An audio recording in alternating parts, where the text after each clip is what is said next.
Probably the most consistent and long-standing tradition on my channel, even more so than the Game of the Year list, is the ending list. Ever since 2014, I've made at least one countdown each year that's had to do with the ends of video games. They started off simple with things like bosses and levels, and grew to more complex ideas like best and worst finales and WTF endings. So, what am I doing for my latest ending list? Let's just do best finales again. For those who didn't see the last one, the idea behind best finales is that I take into account a game's final level, final boss, and ending to see how well they interact to create the perfect send-off for the game. This kind of fell flat in my last edition of this list because I'd previously done lists on all three of those topics, so I was repeating myself for most of that video. One of the reasons I went on hiatus at the time was because I was so frustrated with how it turned out. This time, things are gonna be different. I've played a lot more games since then, so I'll have a lot more material to talk about. Rules for this one are simple. One per franchise, only games I've played, and no repeats from last time. Also, a game doesn't need to follow the formula exactly to make the list. For instance, if a game doesn't have bosses, it obviously doesn't have to have a great final boss. What I'm looking for here is an all-around great way to finish off a game. Let's get started.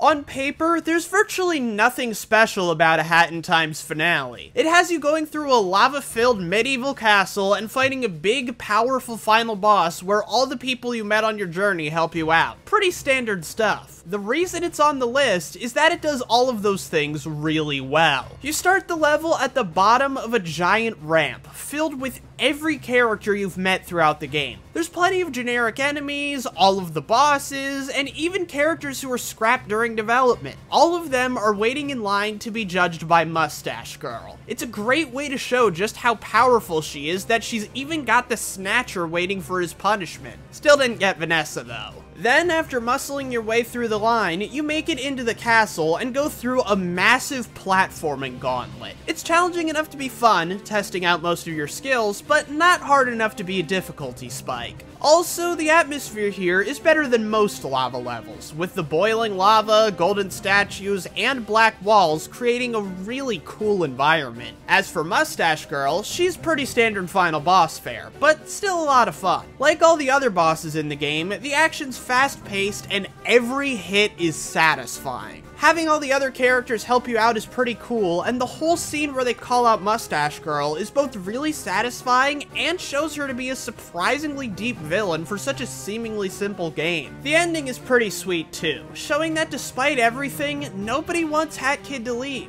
Also, giving Mustache Girl a fighting chance against the Mafia is pretty nice too. Not much more to say really. This finale is an old formula done really well. Everything about Hotline Miami, from its color scheme and techno music to its tough-to-follow story, feels like a drug trip. So, what better way to end the series than with a literal drug trip? The level starts with the sun popping one too many pills, and all of a sudden, the whole room starts spinning and one of his guards disappears, replaced by a trail of blood. The rest of the level has you running through the compound and killing your own men, all while there's a distortion filter over the screen and some seriously trippy music plays. The most important thing to note about this level is that it doesn't happen in a vacuum. This takes place in the same building on the same night as an earlier mission. About halfway through the game, the fans stormed the Russians' base of operations, all of them died, and save for Tony, we don't know how. This level shows a different perspective of the events that night. Throughout the level, you fight 4 animals that really shouldn't be in a building. A bear, a zebra, a leopard, and a giant 2-headed swan. Each of these corresponds with one of the fans and the order they radioed in. They were killed by the sun in a drugged-up rage immediately after they reported their success. And after killing Ash and Alex on the roof, the sun runs onto what he thinks is a rainbow bridge, but is actually just him plummeting to his death, which explains the body found in the earlier version of this mission. So, if you've been keeping score at this point, you've probably noticed a pattern. Martin Brown died on set, Beard died in a nuke, Jake died on a mission, the henchman was killed by the fans were killed by the sun, and the sun killed himself. So, does that mean that Manny, Evan, and Richter all get to live in the end? Check that level name one more time. No one gets a happy ending in this game. Turns out the general from earlier killed both the US and Russian presidents, triggering World War III. So yeah, every playable character left, including Jacket, but maybe not Biker, gets wiped out by nukes. Richter in particular has a pretty interesting conversation with Richard right before he dies. It's interesting because neither of them have much of a reaction. Richter knows and accepts that his death is coming, and Richard simply remarks that it won't be so bad. Whenever you make your game's ending as miserable as this, you're seriously playing with fire, as you don't want the player to feel like they've wasted their time. Here though, it works because between Hotline Miami's brutal atmosphere and all the foreshadowing, it was clear no one was getting a happy ending, nor did they really deserve one. It all blends together to create something satisfyingly unsatisfying. When it comes to famously good video game finales, there are few easier picks than Kingdom Hearts 2. There's a good reason The World That Never Was is looked upon so highly. I mean, to start with, the name itself is both awesome and sinister, so you know you're in for a treat when you see it pop up. The environment is also really cool. Both the Neon City you spend surprisingly little time in and the castle that never was have great designs. The level also has a ton of character reveals and a hefty amount of bosses. You barely fight any of the organization members for most of the game, and that's because they've been saving them for this area. They're a lot of fun, my personal favorite being Luxord, and after the fight with Xemnas, it all ends with a nice, happy ending that wraps things up smoothly, which is pretty rare for a Kingdom Hearts game. So if I have all these good things to say about this level, why is it so low? Simply put, I had my fair share of frustrations with it. For starters, I played on easy mode due to my experience with KH1, so most of the bosses were pretty easy. Roxas, on the other hand, was incredibly frustrating, which is weird because everyone after him was pretty easy. Also, again, this might be due to easy mode, but I wasn't as thrilled with Xemnas as a lot of other people were. I still liked him, I just don't view him as one of these legendarily good final bosses. In the end though, I could still appreciate what this level did, even though I didn't have as magical of an experience as a lot of other people. One thing I was planning on talking about in my Bug Fables review was comparing the final chapters of both games. I decided against it both because it was really spoilery and because I'd get the opportunity to talk about it here. The coolest thing about the final chapter of Bug Fables is just how different it feels from the rest of the game. But it's not like the gameplay completely changes or anything. This chapter just does a lot of things that you wouldn't expect the game to do, but you're so glad it does. Let's start with the setting. The final area of Bug Fables is known as the Deadlands, and it's completely different from the rest of Bulgaria. Everything is dark and enclosed, and while other areas had human junk scattered around them, there's much more here. It's to the point where there's a segment that has you climb up the inside of a broken refrigerator. Also, true to the name, much of the area feels deadly. The items don't look safe to eat, and the enemies, oh boy, the enemies. Unlike the rest of the game where all the enemies were variations on normal bugs, these things have been mutated beyond recognition by the harsh conditions of the Deadlands. It's like the Forsaken Lands multiplied by 10. This is also the only time in the game where you're encouraged to avoid enemy encounters. It's not that they can't be killed, it's just that they pack so much of a punch and give so little experience that it's just not worth it. Also, they mostly only show up when you get spotted by the giant glowing eye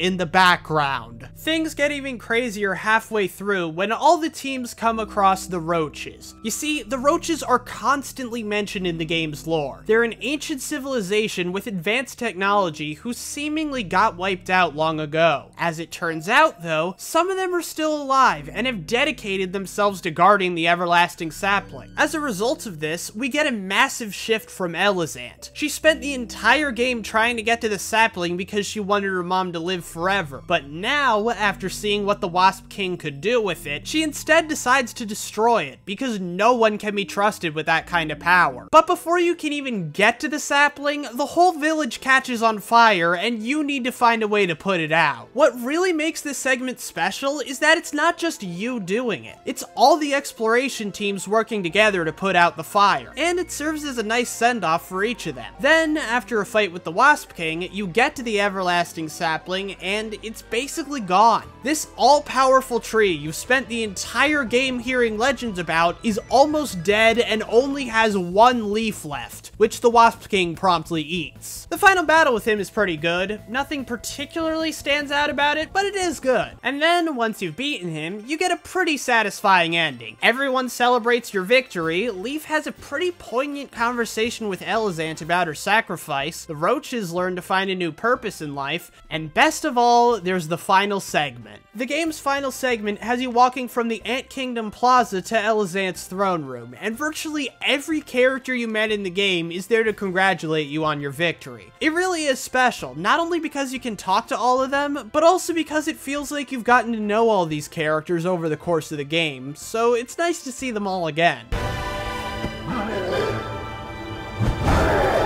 I have an interesting relationship with Celeste. When I first played it, I thought it was just okay. I didn't entirely get the hype. After playing it a second time, I still didn't like it as much as some, but I appreciated it a lot more. Celeste is a game that takes great platforming and manages to mix it with a story about mental health, and I feel both of these elements manage to hit their peak, no pun intended, in the game's final chapter. Just to give a bit of context, Celeste is about a girl named Madeline trying to climb a mountain, and in the process, a dark, sinister version of her appears. She seems like an evil twin at first, but she's more like a manifestation of Madeline's insecurities, negative emotions, and other things she generally doesn't like about herself. At first, she tries to ignore this side of herself, then she tries to fight it, and eventually tries to get rid of her, which doesn't end well. Madeline, as the fans have dubbed her, retaliates by knocking Madeline back down the mountain to an even lower point than where she started. And after making her way through the area, Madeline realizes that the only way to move forward is to make peace with this side of herself. So they reconcile, join forces, and that's where the final level comes in. The final chapter, well, final chapter of the main story at least, has Madeline climbing up the mountain again, but this time it's a bit different. Thanks to making peace with herself, Madeline now has 2 dashes instead of 1. Just to keep things in perspective, this game doesn't do upgrades. This is the only time you're given a new move, which makes it feel really special. It makes for a nice change to the platforming, and that's not the only thing this level has going for it. This chapter is a massive undertaking, and that's the point. Both times, it took me around 2 hours to finish, and I don't recommend playing it until you have enough time set aside to do it in one sitting, because it adds to the feel that much. It has you go through each previous area, albeit in an altered and abridged form, and gives you a taste of all the previous mechanics one last time. Whenever you go from one area to the next, you see the number of meters increase, really making you feel like you're moving forward. Things hit their peak, again, no pun intended, when you get to the summit. You see, unlike the rest of the game where the levels are divided into small segments, the summit is fully open and the checkpoints are all visible, and best of all, they're numbered. You're so close to the end that they start at 30 and keep counting down until your eventual victory. Yeah, the difficulty is beyond unrelenting at this point, but the game does a great job of making you feel like you can get through it. I really gotta give it up to the music in this level. It's really epic, but not in a high stakes way. It really communicates the feeling that, yeah, the challenge in front of you is really hard, but you can do it. You just need to keep moving forward. It plays throughout the entire level and does its job outstandingly. It may seem strange to put Beholder 2 at this spot, as its finale barely had any gameplay, even by the game's standards. It's just a bunch of big twists revealed to you by Evan asking a bunch of questions. It's the most basic way to deliver a plot twist I can think of, but in this case, I'm cool with it. Mainly because of just how crazy things get, while still making perfect sense. Anyway, let's start at the beginning. At the end of the game, you get promoted to the top floor of the Ministry. You and James Cunningham are about to get to the bottom of the Ministry's darkest secrets, and as soon as you get out of the elevator, James gets shot to death by none other than George Hemnitz. Now, this raises a bunch of questions about Hemnitz. Why is he up here? Why did he kill Cunningham? And most notably, how is he still alive? Hemnitz was a tutorial character on the first day of the game, and he was executed at the beginning of the second. As it turns out, his death was faked. Even more mind-blowing than that is the Wise Leader. He was built up as this strong, amazing leader with North Korea-style propaganda. I obviously didn't think that stuff would be true, but I was expecting him to at least be in charge. Instead, he's a feeble, bedridden old man who gets brought out for speeches and has been kept alive unnaturally long through forced organ transplants. It turns out the people who worked on Project Heimdall were also the ones really running the country. Those being Evan's father, Hemnitz, and the 3 floor bosses you worked for. Now, it seems like quite the coincidence that the only floor managers you meet in this massive building are also the ones in charge. Except, it isn't a coincidence. The floor managers pulled strings to get Evan on their floor because he's the only one who could use Heimdall and they wanted him on their side. This worked out doubly for Hemnitz because he was secretly giving orders to James Cunningham and using him and Evan to eliminate his competition by arresting the floor bosses while everyone thought he was dead. And now, he has Evan at gunpoint, and all he needs to do is get him to transfer over control. This is a brilliant plan that only fails because of a force field Hemnitz couldn't have known about. Now, this plan may sound familiar. It sounds a lot like Bruno's plan from We the Revolution. Well, Hemnitz is essentially Bruno done right. Unlike We the Revolution, which is meant to be grounded and realistic, Beholder 2 is pretty over the top, so the tone doesn't clash. And unlike Bruno, we meet Hemnitz beforehand, and everything about him suggests he'd be smart and calculating enough to pull this off, so it's more believable. The way Hemnitz speaks about the Great State is also pretty interesting. He utterly despises it, which makes sense given how brutal it is, but he's willing to go way farther in his condemnation than anyone else you've met in the game. Most of the others you've met passively accepted it at worst, which makes this full-throated denouncement that much more jarring, as well as satisfying. And then there's the endings. I love just how many endings there are. The game seriously got creative with just how many ways things can go wrong. However, my favorite is the good ending, where you use Heimdall, a mind control device, to forcibly give people free will. It's such a contradictory idea, but it makes a lot of sense in context and is honestly fascinating to think about. Like I said at the beginning, this finale basically has you doing nothing but asking Hemnitz questions, so those are some serious points against it. But the sheer amount of cartwheels my brain was doing during this whole segment are enough for it to get this high up.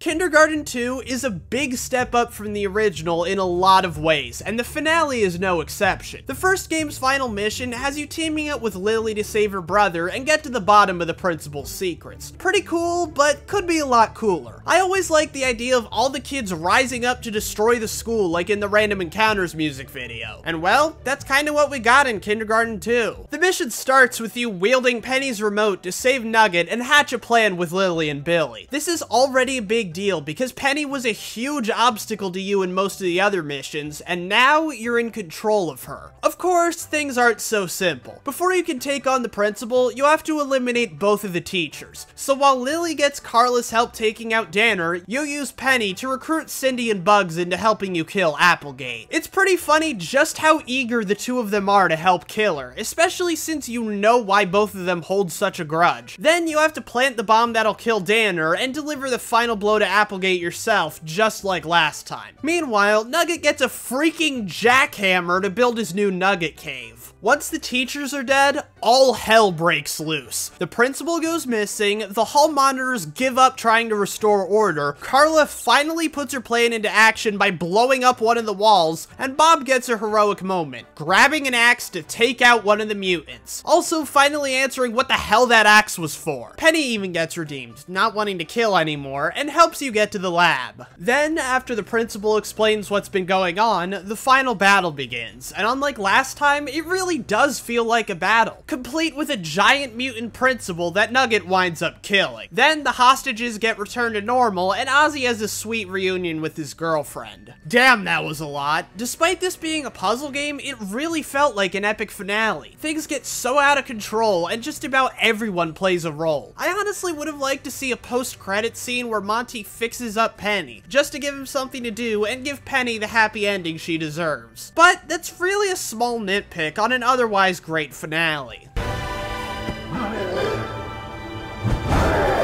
So, 6 video game characters walk into a bar, and the bartender gets a call telling him that one of them is going to commit a murder. That sounds like the setup to a really weird joke, but it's actually the premise of the Hex. Each character is from a very different video game, and during each of their segments, you learn about their experiences in that game, mainly where things went wrong. Yeah, this game takes a lot of modern gaming trends and shows the logical conclusions of how the characters in these games would feel about them if they were sentient. The one element that connects all these games, though, is their creator, Lionel Snill. For the first 5 games, we don't really know much about Snill other than the fact he created said games, but his influence is clearly shown, mostly through his enforcer, Irving. We see the impact of his decisions on his characters, and he feels less like a person and more like an abstract, malevolent force. That is, until the final game. Walk. Walk is a walking simulator where Snill tells his life story as it relates to the games he's made. In other words, you get to see all the events so far, but from Snill's perspective. It's really interesting to see how events in his life affected the games, like Mr. Shrewd being based off a childhood pet, or Snill running out of enthusiasm for Wasteworld, causing the modders to take over. It's also pretty jarring because despite how much pain Snill's actions caused, he doesn't seem like a bad guy. After all, it's not like he knew his characters were sentient. How could he know that Chef Bryce would be ripped away from his grandma, or that Chandrell would resent the idea of starring in her own game? His life story is also clearly reflected in his games. He started off as a wide-eyed indie developer, got bigger, had a massive failure, never really recovered, and slowly turned into a bitter, unhinged egomaniac.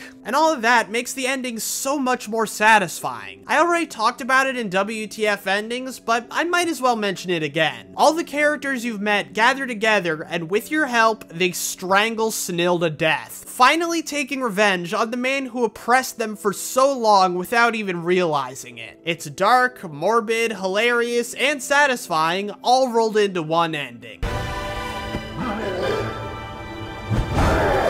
Grand Theft Auto 5 does something very interesting for its final mission. You see, by this point in the game, Franklin's in a bit of a predicament. On one hand, the FIB wants him to kill Trevor because they see him as a threat to national security. On the other hand, billionaire Devin Weston wants him to kill Michael as revenge for messing with his business ventures. So, since Franklin feels he can't kill both of them, he's left with 3 options. Either kill Michael, kill Trevor, or try to save both of them and essentially have 2 armies coming after you. The interesting thing is that each ending works, just in a different way. Killing Trevor is the realistic option. If this were real life instead of a video game, Trevor would be the most logical choice as he's a clear danger to society and there's no way you can take on both Merryweather and the FIB. Killing Michael is clearly the most tragic ending, having Franklin kill his mentor. Even though it feels like they had to twist Franklin's character a bit to justify the choice, it serves as a dark, tragic bookend, with Franklin repeating Michael's opening quote. Then there's the option that gets this finale on the list. While the other 2 worked in different ways, this one embraces GTA 5 status as a big, fun action movie. It starts with the gang going to the Foundry and Lester luring both Merryweather and the FIB over there so you can wipe them out. You go to town on the goons, and Trevor and Michael make up in the process. Once all the soldiers are dead, that's when the fun really begins. The most obvious thing to do in this situation would be to take out Steve Haynes and Devin Weston, since they're the ones who sent the soldiers. But the guys decide that isn't enough. Yeah, for the final mission, you're killing everyone who's been causing you trouble up to this point and hasn't been properly dealt with. Michael kills Stretch, Trevor snipes Steve Haynes, and Franklin takes down the Triad. With all of them out of the way, Trevor then breaks into Devin Weston's house and kidnaps him. We're then treated to a really funny car ride where Weston begs for his life and Trevor just isn't having it. Work for me, you'll have everything you'll ever wanted.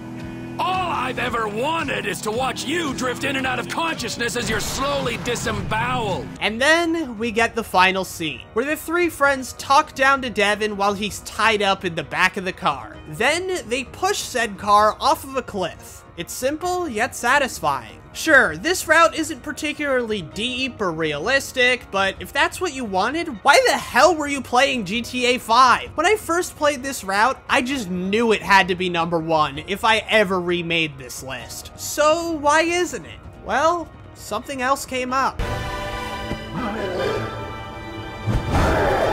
So, what's #1? What could be so good that it knocked out the finale I was sure would top this list? Ace Attorney, Trials, and Tribulations. You know how a while back, Schaeferless said that there's no such thing as a perfect movie, but there is such a thing as a perfect sequel? Well, I think a similar principle applies here. There's no such thing as a perfect segment of a game, but there is such a thing as a perfect finale. In fact, as a standalone case, I honestly prefer Farewell My Turnabout. It's more suspenseful, puts Phoenix in an interesting dilemma he's never been in before or since, and that final piece of evidence is so damn satisfying. However, as a finale, there's something almost untouchably good about Bridge to Turnabout. It does everything you would want in a finale, not just to this game, but to the entire trilogy. Let's get into it. This is gonna be a long one. You know something's up almost immediately. Maya says she's taking Pearl to a spirit channeling retreat, and Phoenix notices that one of the nuns looks exactly like Dahlia Hawthorne, Phoenix's ex-girlfriend who tried to frame him for murder. So right off the bat, you know this will connect to Dahlia to finish this game's major storyline, and to the Fae clan to finish off the trilogy's major storyline. Anyway, when they arrive, they meet a couple of characters. The eccentric Sister Bikini, the children's book author Elise Dunim, Larry,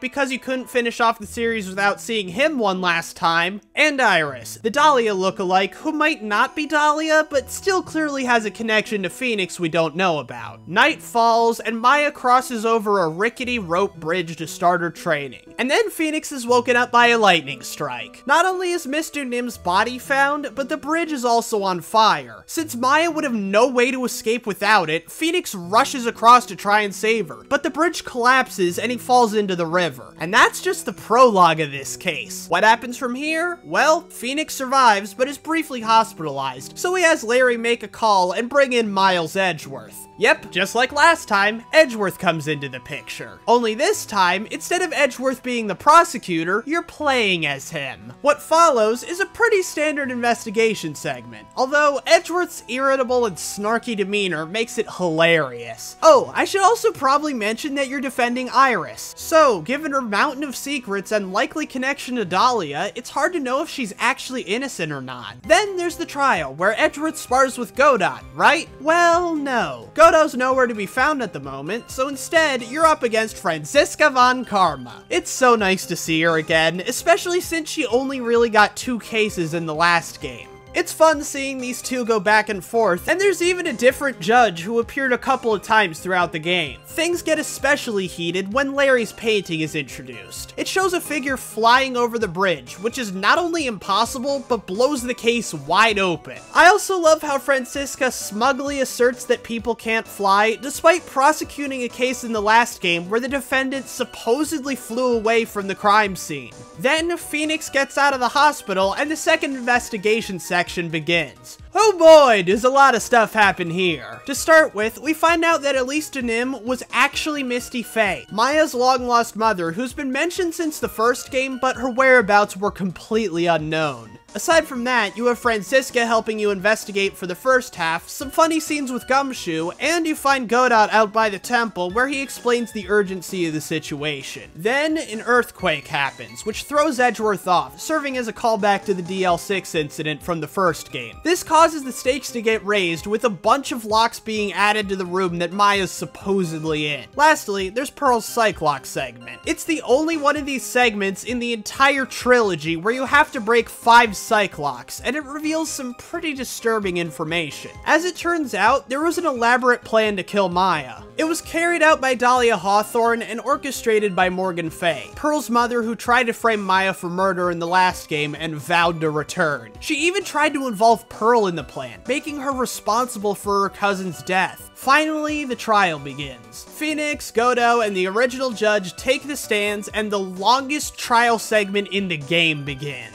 The first part is pretty basic, trying to figure out how someone flew over the bridge and hammering out all the details of this elaborate conspiracy. Then Dahlia reveals herself, and the entire second part is all about her involvement in the plan, motivations, past crimes, etc. The whole segment lets you stare into her and see just how soulless of a person she is. My only issue is that she brags about killing Maya, and the game makes it look like Maya's dead, but if you've paid attention to the evidence, it's clear she's alive. Not a huge deal though, just a minor nitpick. Anyway, it gets revealed Maya's been the one channeling Dahlia this whole time, Dahlia leaves her body, and everyone assumes the trial is over. But Godot reminds everyone that they still don't know who killed Misty Faye. This leads into the final segment, where you have to prove who the killer is. Yeah, Ace Attorney is weird when it comes to burden of proof. Maya's on the witness stand for the first time, and you have to get all the information from her testimony. What really makes this segment interesting is what all the characters are trying to do. Maya's been through hell already, and you don't want to put her through more. But you have to, because she's keeping the killer's identity hidden because he saved her life. Godot, on the other hand, while fighting back, keeps encouraging Phoenix to keep going, despite the fact it's clear Godot's the killer. He doesn't care about going free. He just wants Phoenix to prove himself by solving this without outside help. We're treated to Godot's tragic backstory and a pretty clever reveal that he can't see the color red. Then we get a nice epilogue and roll credits. Wow. That was something. Like I said at the beginning, this is about as perfect of a finale as you can get. Not just to one game, but to an entire trilogy. It's satisfyingly complex and has some great suspense. It features every major character and gives them all something substantial to do. It brings back a memorable villain from a previous game and shines a spotlight on this game's main villain, managing to resolve both the series and this particular game's biggest storylines. All coupled with some unique ideas for the series, plenty of suspenseful moments, and a satisfying ending. I am Defoffilizer, and I know it must have felt weird hearing me talk about Danganronpa so much and never bringing up Ace Attorney. All I can say is, I hope this was worth the wait.